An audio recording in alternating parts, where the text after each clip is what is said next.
시장의 주요 이슈 짚어보면서 전반적인 시장 대응 전략 마련해보는 시간입니다.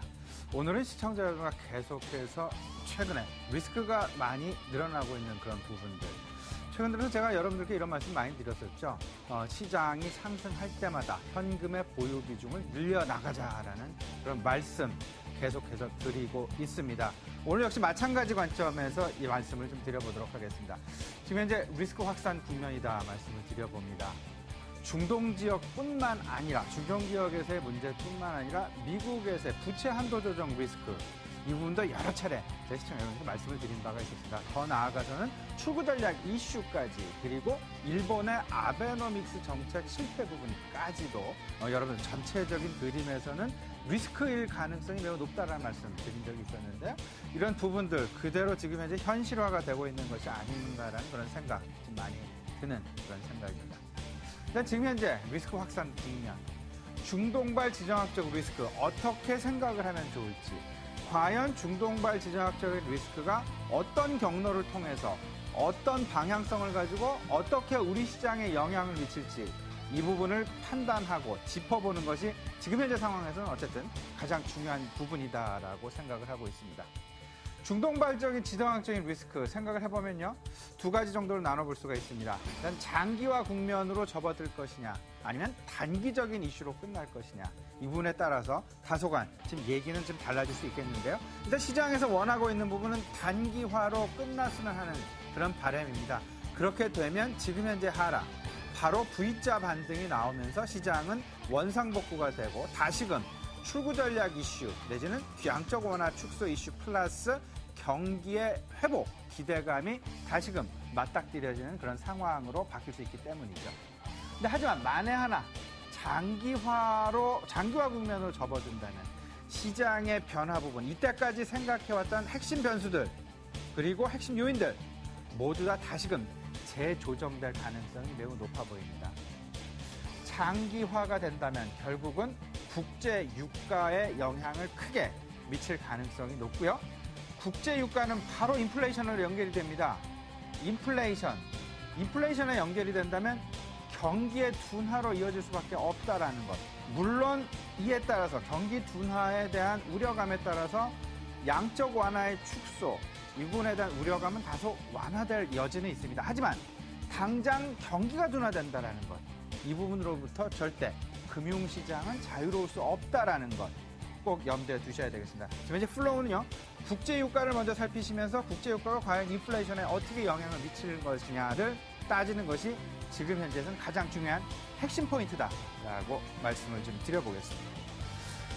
실물시장에서는 이렇고요. 금융시장에서는 다소간에 좀 다른 양상 좀 나타나고 있죠. 금융시장에서는 이런 리스크의 장기화 단기화의 여부를 떠나서 일단은 위험 심리가 조금 커지고 있다. 따라서 안전자산 선호 쪽으로 조금은 진행이 되고 있다라고 생각을 합니다. 이에 따라서 지금 달러화, 유로화 강세 보여주고 있고요. 아울러서 국제 유가 그리고 금 가격의 강세가 나타나고 있다. 그 반대편에 서 있는 이머징 국가들의 화폐 가치는 계속해서 하락하고 있는 모습. 이것이 결국은 지금 현재 상황에서의 금융시장에서의 변화다라고 말씀을 드려봅니다. 결국은요, 실물 경기 그리고 금융시장 모두 다 할 것 없이 국제유가의 동향에 주목을 하고 있다는 것. 국제유가의 동향이 핵심 변수가 될 수 있다는 것. 이로부터 인플레 연결도 있고요. 화폐 가치의 하락도 있고요. 안전자산 현상도 나타날 수 있다는 것. 국제유가 계속 주목해 두셔야 되겠습니다. 마지막으로 이 전체적으로 좀 조합을 해보면요. QE 축소가 지연될 것이냐 아니면 그 QE 축소의 지연의 여부 결국은 유가의 방향성에 달려있다라고 보여야 될 것 같은데 그리고 그 방향성에 주목하자 말씀드려봅니다. 지금 현재 QE 축소에 가장 크게 영향을 미칠 수 있는 요인은 뭐니 해도 인플레이션, 물가 상승이다라고 다시금 재정비 내지는 재조정이 되고 있는 듯합니다. 인플레이션 이제 앞으로 계속 주목을 하셔야 되겠고요. 계속 말씀을 드리고 있죠. 보수적인 관점 유지하자. 지금은 현금 비중의 확대를 제가 계속 말씀을 드려왔지만 현금 비중을 확대하신 분들이라면 매수는 당분간 유보해보자라고 말씀을 드려보겠습니다. 매수를 유보. 언제까지? 일단은 국제 유가의 안정세가 보일 때까지는 좀 매수를 유보해보자 말씀을 드려봅니다. 하지만 오늘 시장 내에서 현대기아차, 완성차에 조금 좀 다른 움직임 나타나고 있습니다. 이 부분은요, 조금 다른 방향의 해석으로 보셔야 될 것 같은데요. 두 가지 관점. 어제도 저희 프로그램에 출연해 주신 김영렬 팀장께서 말씀해 주신 것이 있었습니다.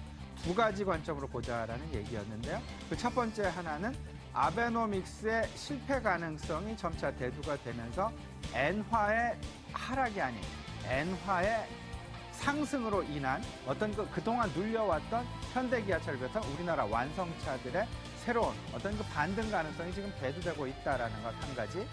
두 번째는 삼성전자의 계속된 눌림, 모멘텀 둔화에 따른 계속된 어떤 그 보수적인 견지, 이로 인해서 시총 대형주 중에서 차선책을 골라본다면 완성차가 시총 2등을 이루기 때문에 완성차로의 자연스러운 관심 이동이다라는 그런 형태. 그럼 지금 현재 시장 큰 특징 이 세 가지로 나누어 볼 수 있을 것 같습니다. 오늘요 그 중동발 지정학적 리스크 부분 특집으로 마련했습니다. 라인투자자님 임태근 상무 모셨고요. 또 경제연구소 전화 연결해서 자세히 알아보도록 하겠습니다. 잠시 뵙겠습니다.